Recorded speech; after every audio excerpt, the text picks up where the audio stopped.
Assalamualaikum warahmatullahi wabarakatuh. Perkenalkan, nama saya Anissa Awalia dari kelas MN19C. Tujuan saya membuat video ini adalah untuk memenuhi salah satu tugas mata kuliah teori portofolio dan analisis investasi. Di sini saya akan mempresentasikan materi tentang analisa industri. Langsung saja. Analisa industri adalah analisa yang mempelajari keadaan kompetitif dari suatu sektor industri dalam hubungannya dengan yang lain, serta mengidentifikasi perusahaan-perusahaan yang mempunyai potensi pada suatu sektor industri tertentu. Dalam analisa industri, terdapat indikator penting, yaitu yang pertama, penjualan. Apakah penjualan dalam suatu perusahaan meningkat atau tidak pada saat itu? Apakah terdapat kenaikan penjualan yang signifikan yang sebelumnya diiringi penurunan yang berturut-turut? Hal tersebut menandakan perusahaan dalam tahap recovery. Yang kedua, laba. Berapa besarnya laba yang dihasilkan dalam suatu perusahaan? Apakah naik atau turun dari periode sebelumnya? Yang ketiga, dividen.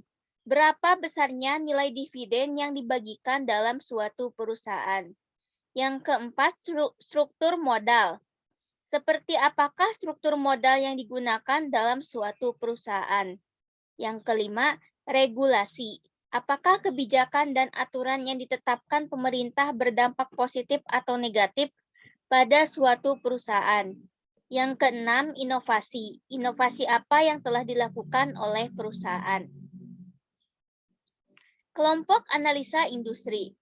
Analisa industri adalah analisa yang mempelajari keadaan kompetitif dari suatu sektor industri dalam hubungannya dengan yang lain serta mengidentifikasi perusahaan-perusahaan yang mempunyai potensi pada suatu sektor industri tertentu. Yang pertama, growth industry. Growth industry yaitu industri yang mempunyai laba jauh lebih tinggi dari rata-rata industri. Yang kedua, defensive industry. Defensive industry yaitu industri yang tidak banyak berpengaruh dengan kondisi perekonomian.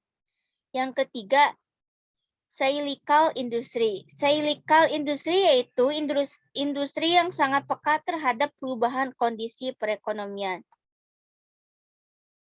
Mungkin cukup sekian dari saya. Mohon maaf bila ada salah-salah kata.